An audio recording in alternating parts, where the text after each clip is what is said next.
We're at the crossroads. Every single empire that has been in existence up until the 19th century has invaded, pilfered, and destroyed the Middle East. I mean, you can go, you started off with Alexander the Great. The reason why Alexander the Great, as I said, he tried to invade Petra. If you look at to Baghdad, you know, the burning and the razing of Baghdad, you're talking about the Crusades, you're talking about any empire, colonials, we build, but at the same time, we get invaded as well, because we are the crossroads. We've been the crossroads for many millennia, and one can't ignore that in the context of these elements. But yet, with that, we are builders as well. So if you look at the 7th century onwards till we did build great cities, and they're still in existence today. You know, Baghdad, Damascus, Jerusalem. We built Cairo. Cairo wasn't even, you know, a city, and then all the way west to Andalusia. You know, so we are builders, but we just seem to have a different expectation, because we believe that, you know, we were always living in a state of peace. Well, we weren't, you know, and I think that's the contextual or the slight different mindset that we have to have when we look back at these histories.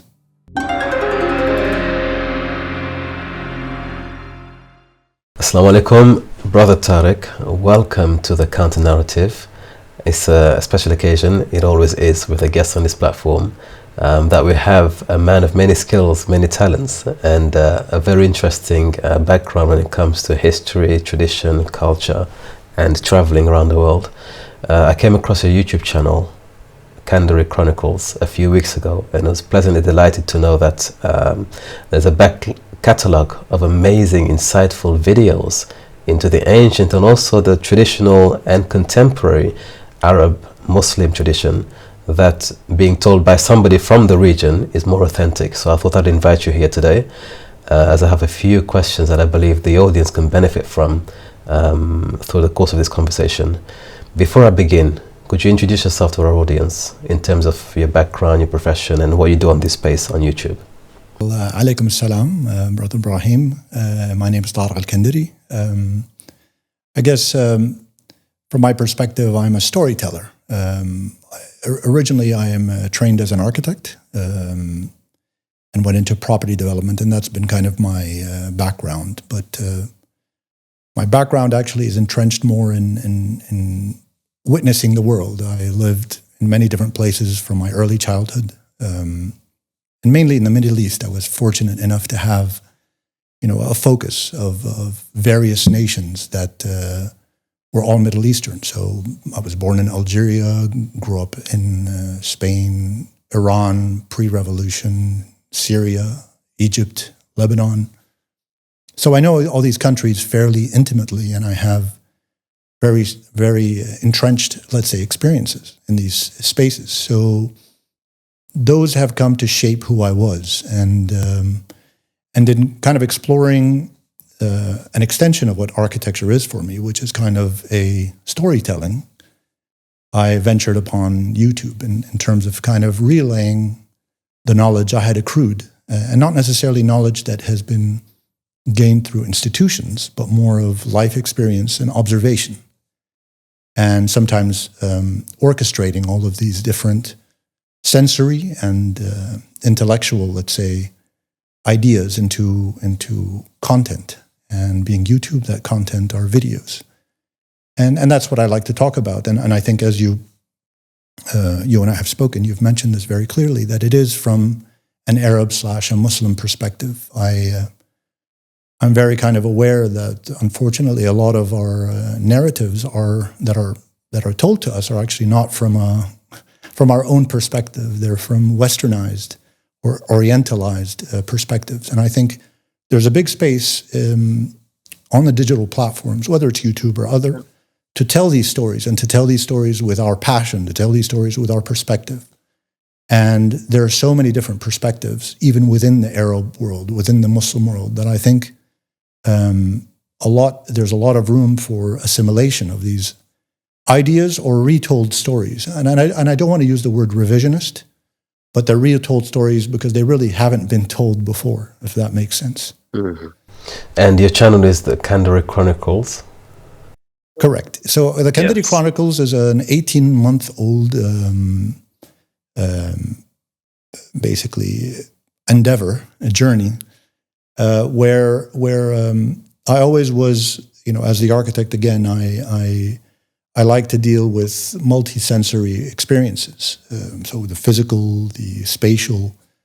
And for me, YouTube presented a different platform to express myself in the audio, video, and again, the mental side. And that's what I generate. I generate video essays about certain topics that are focused on, as I said, Arab heritage, culture, history.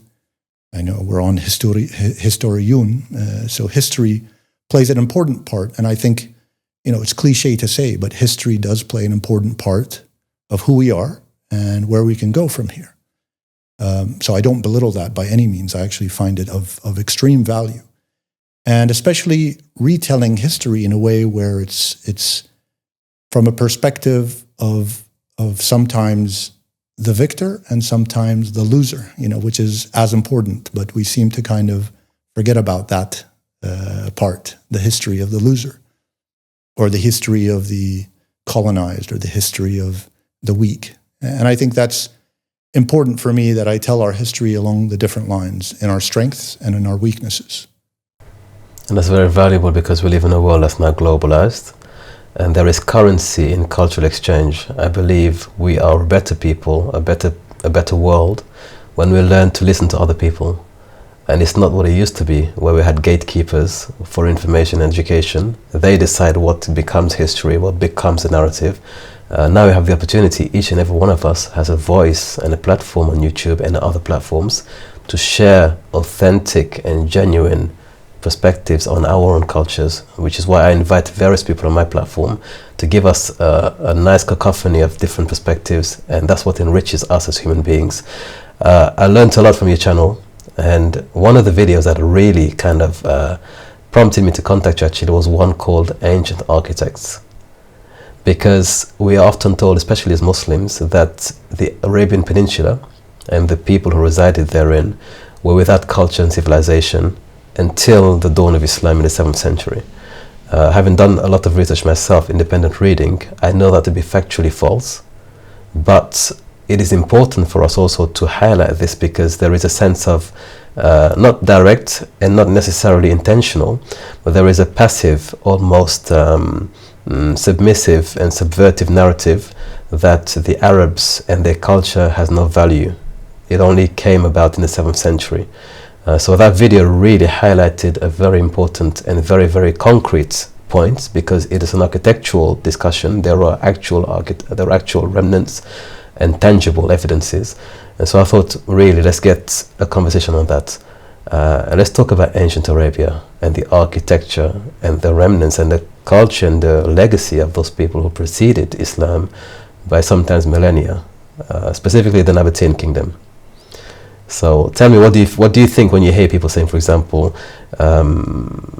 all the major civilizations just ignored Arabia because there was nothing there? Alexander the Great came and went, he didn't even spend time in Arabia. Is that accurate, or is it potentially a misguided reading of history? It's a cause of one main factor, which is the labeling of Islam as let's say, a birth of a new religion in the 7th century, as the beginning point for Arabs. Arabs before Islam were Christian, they were Jews, there were polytheists, and hence they existed there. I mean, they didn't pop out of nowhere. They didn't, let's say, creep out of the southern Arabian Peninsula and all of a sudden there were, Arabs. So we tend to forget that our ancestry actually bridges religions. And hence, there was a video that I did, it was about kind of lost history of Arabs. And it talks about how, even as Arabs, we kind of look at our history and there's a gap. Sorry, I'm digressing a little bit, but just no, it's this perfect. short point. It's perfect for that. We digress we look at those 3 centuries that are after the fall of the golden age of Islam, up until the age of the Enlightenment, the Arabian Enlightenment, which was the early 19th century with al-Nahda. And we look at those 3.5 centuries, and we're like, where was our history as Arabs? But what we tend to forget, and that's what the video addresses, is that our history was there. It was part of the Ottoman Empire. We were part of a faith. The history was the faith of that people. The Ottoman Empire represented a faith, and Arabs were intrinsic to that civilization. They were part of it. Okay, they might say there was some suppression here and there, but it didn't actually evolve until the back end of the Ottoman Empire. So we kind of, even more recently, as I just said, we kind of forget that, okay, just because we're part of another empire, that our history didn't exist. And then that's exactly the point. So when we go back to pre-Islam, we talk about what's known as the first Arab kingdom, the Nabatean Empire. And funny enough, the Nabatean Empire, you mentioned Alexander the Great. Alexander the Great and the Nabatean Empire were parallel in history. I think Alexander the Great and the height of the Nabatean sedentary existence was only 1 or 2 decades different. Upon his death, actually, one of the generals of Alexander the Great tried to, his name doesn't, I can't recall his name just yet, but he attempted to invade Petra, the capital of the Nabatean Empire, and failed miserably. And we'll talk about why later, because this Nabatean Empire that existed from, let's say, the later 4th century before Common Era, up until the 1st century Common Era, so around a 400-year duration. And they're known, as I said, as the first Arab empire, if you may. The reason why they're termed Arab is because of the language that they spoke. It was a form of Old Arabic that was mixed with Aramaic, and that was referred to as Nabatean Aramaic. And hence, that's why they refer to it as the first Arab empire. But what we see with them is we see such an advanced civilization. And the impressive element about this civilization is that they went from a nomadic peoples, and within the 4th century, as I mentioned, they stopped moving and inhabited places that included the southern Levant. So you're talking about what is southern Syria in modern terms, Jordan, Palestine, west towards Sinai, and south towards Saudi Arabia, so the northern part of Saudi Arabia. And what really drove them to kind of settle is because of the spice route. So one of the main arteries of trade along within the Middle East, obviously everyone knows the Silk Road, right? Yes. But another very vital and energetic and active trade route, was the spice route coming up from Oman and Yemen in the south, moving all the way up towards Mecca, Medina, up into Petra, and then out from Palestine to Europe, so to Greece and to Italy, and to Egypt as well, and to Lower Egypt, so Alexandria and whatnot. So in recognizing that this was a main artery for prosperity, the Nabatean Empire stopped moving and set up these cities. So you have Petra as being the capital. Then there's Bosra, which is the north capital. Bosra is a town in Syria. So that kind of established the northern edge of the Nabatean Empire. And south was a Saudi Arabian city that was called Hijra, or Higra, which is now referred to as Madain Saleh. If you've heard of them, you've probably seen a lot of the imagery, the beautiful imagery that kind of exhibits the architecture. So you had this culture that was nomadic, became sedentary, and I think this is where the surprising innovation comes from you refer to architectural perspective. I don't look at what the Nabateans did as architecture. I look at their value and what they did, their ingenuity is towards their urban planning, or how they strategically chose, for example, locations of cities. So locating, for example, Petra, it's not your most pleasant of habitats. It's quite a harsh environment, pure desert, rocky terrain, very difficult in terms of, harsh winters and harsh summers. But in the selection of this city, for example, they followed a concept of, work smart, don't work hard, in the sense that they allowed the terrain and the fabric of that location to work for them. And I believe when you look at urban planning, they had very clear, let's say, criteria, design criteria for the selection. And number one was survival. Obviously, survival is the most and utmost of any reasons for for a city to be able to live, to habitat, to inhabit this place.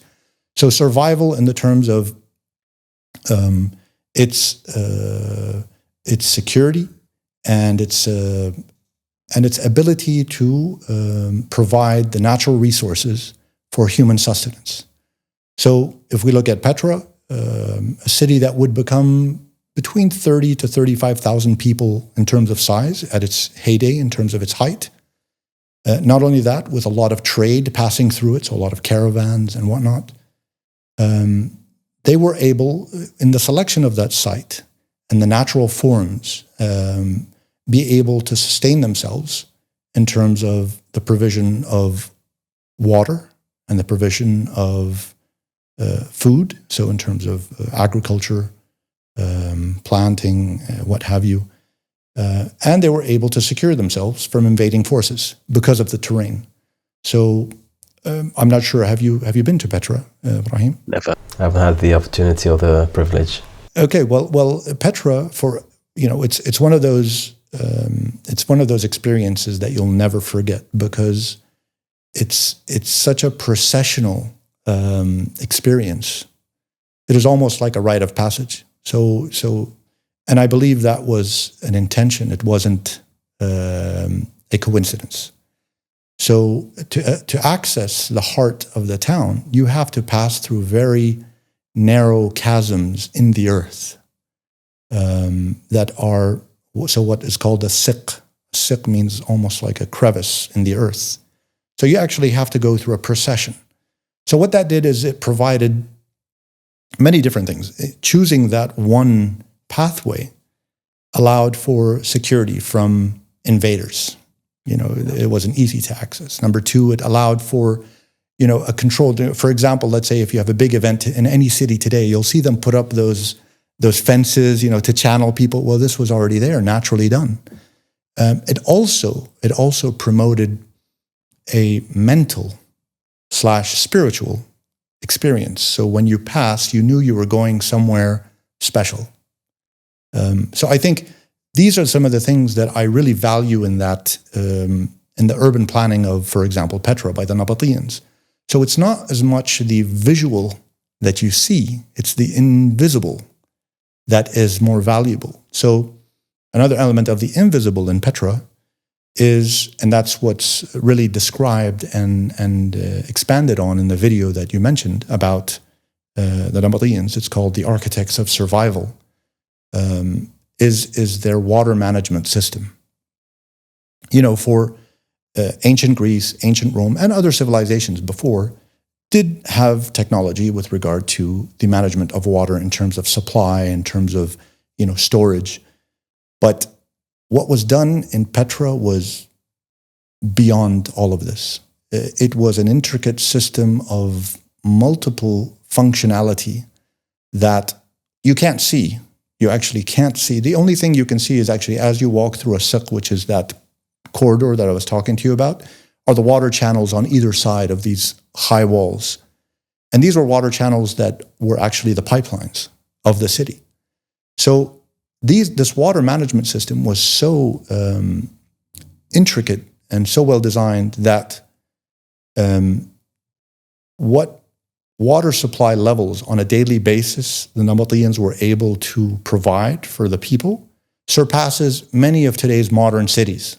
You know, imagine that. Like in a desert, you can provide more than what today modern cities provide with the technology that is available. Simply using collection of rainwater, collection and protection of rainwater, because rainwater can evaporate, right? But they actually were able to protect it through the use of large tanks. We're talking about like pools of water that were either subterranean or protected, and were able to distribute this water for their, let's say, their institutional buildings, you know, whether they're their churches, their temples, and what have you, palaces, and then also to the people themselves, and also to their markets, because their markets is where all these caravans would come with the horses, with the people, then they had to replenish that. So that is what is really, you know, to me, is very exciting about learning about Petra, is what you can do with the invisible. And I think it's, and the video really talks about that advancement that a culture can have based on a need, a necessity. And you know, being an Arab kingdom, it just proves that from the earliest kingdoms and throughout history, you know, there's been consistency in Arab innovation in terms of the people. Let's not term them Arab speaking or whatnot, because that's not a very clearly defined, but the ethnicity that was there did reflect an ability to, you know, to investigate, to analyze, and to create things that still operate today. For example, in Petra, the systems still provide water and water for drink, for humans, so potable water, as well as water for agricultural requirements. So you're talking about a 2,000 plus system that still operates. You know, that's what I call, you know, classic, or let's say great design. You know, so that's kind of how I perceive, you know, creating these videos, is to kind of extract that knowledge that's there, that knowledge that's timeless, that knowledge that can inform, and also give us, you know, this is part of our identity. You know, this is part of who we are, and this kind of foundation is important because it gives us the ability to look back and to say, you know, well, you know, our people did that, you know, and if our people did that back then our people can do that now, and with the means today, we should be able to do even better. And that's very important, because sometimes it leads on to other conversations that we may not necessarily correlate, but is intimated in how we speak of certain civilizations, certain people. Ibn Khaldun, for example, in his Muqaddimah, he has a chapter talking about the ancient, or the Arabs in general terms, and one of the reproach that he has towards the Arab civilization is that they cannot build, they're not builders. But that is an error, because clearly we have ancient civilizations that have done amazing things, especially, as you mentioned, the Nabateans, but also in Himyar, Qataban, Sheba, there are also great architects, the Dam of Ma'rib being a great monument in ancient history. So there is no shortage of ingenuity, creativity, craftsmanship, and enterprise on the peninsula. The problem is, it's all buried. It's buried in our ignorance, it's buried in our forgetfulness, it's buried. We need to unearth it once again. But what I found quite interesting about the Nabatean civilization is, as you mentioned, it is the first Arab, at least of those that we remember, we can put a name to.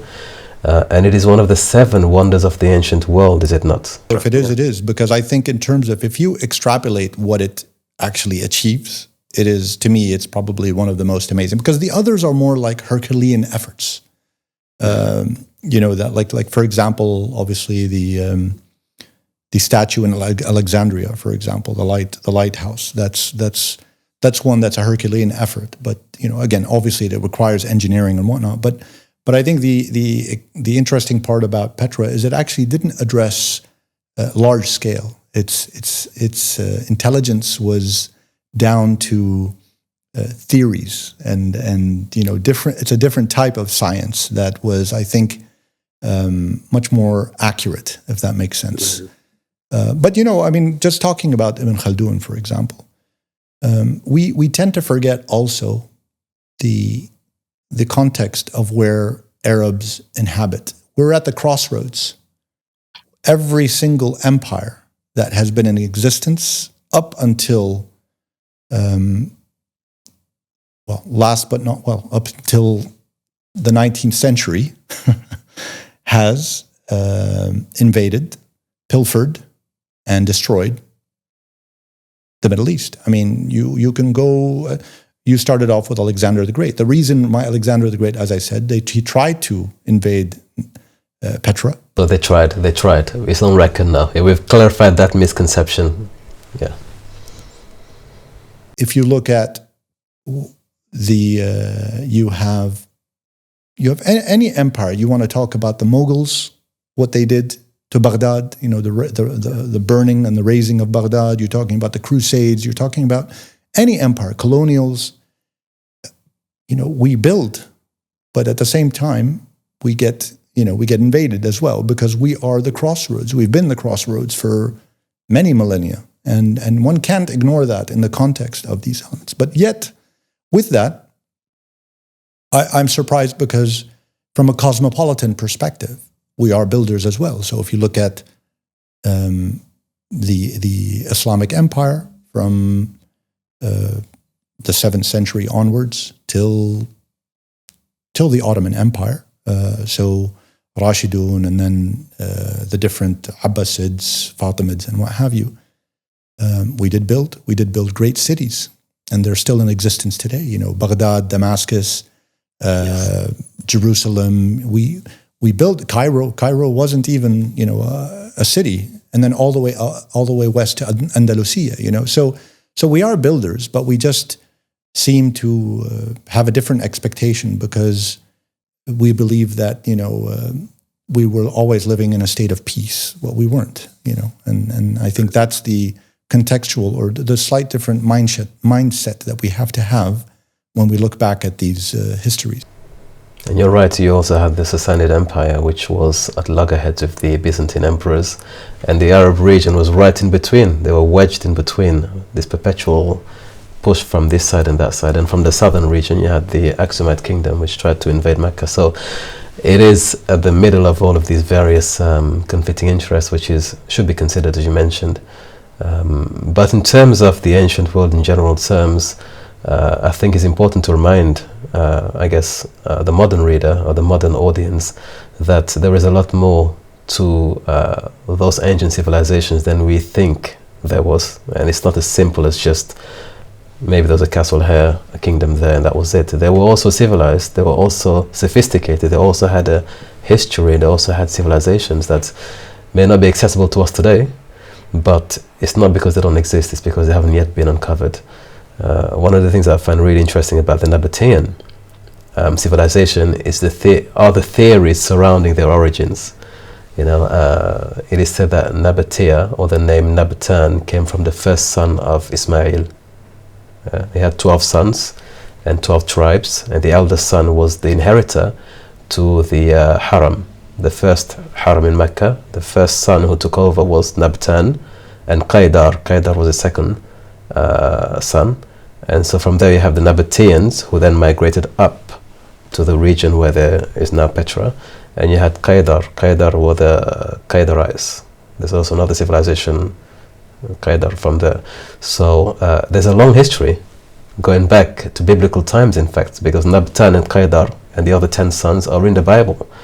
So again, it's another example of, as you mentioned, the continuity of traditions, that we can see it, but it's unfortunate that there's a lot of, it's opaque, it's not very clear. And for that, I think we need a lot more efforts invested in that area, even for the Arabs, I would say.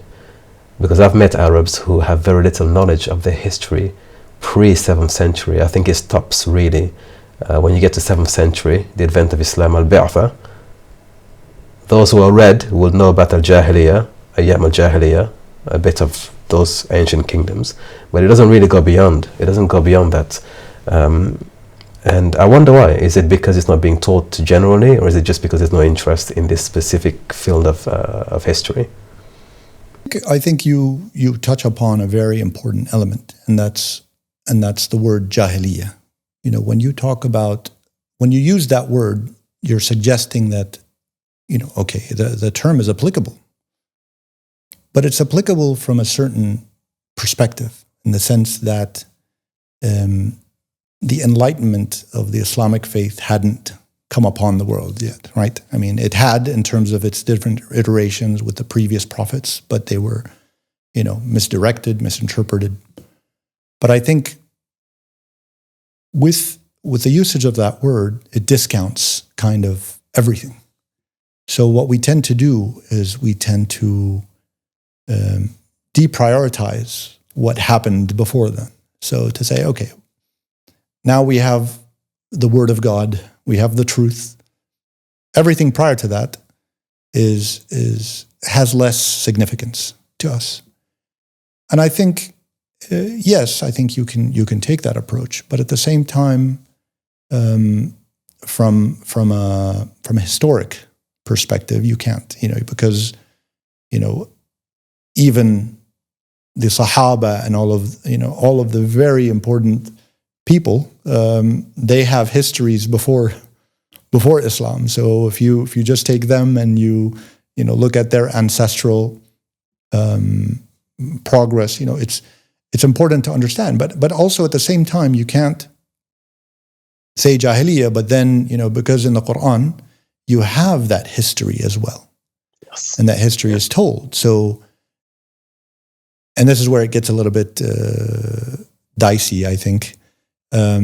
Is do we need to know the context of history in order to understand what's being said and what's being revealed in the Quran, or no? You know, so I think it's what I'm saying is that I think there's a mental cutoff point with the word jahiliyyah, in the sense that we say, okay, that's, you know, pre-enlightenment, hence it's unnecessary, and we're just going to look at this datum point as the start.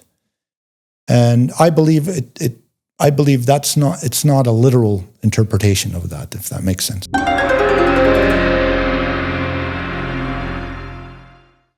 We've had mega projects take place immediately on the perimeter of the Haram.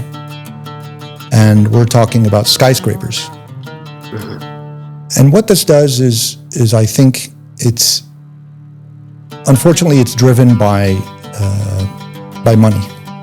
And so what you end up having is you having these monoliths that are, from a visual side, competing with the monolith, you know, capital monolith, you know. And I think that's not right. I think right, when I say it's not right in the sense it shouldn't have been allowed, where you have anything earthly compete with this monolith. This monolith should be in a space that is neutral. You know, it's not about embellishing it with the most expensive material either. It's about building it in a way which is, again, timeless, which is ultra high quality, because, you know, that is a responsibility as the custodian of this holy shrine, but to also be humble about it and to be neutral about it. And they came from my perspective as two beings, as an architect and as a Muslim, you know, looking at it and seeing that, you know, where it's going, unfortunately, and my knowledge of the industry, it's going to get worse.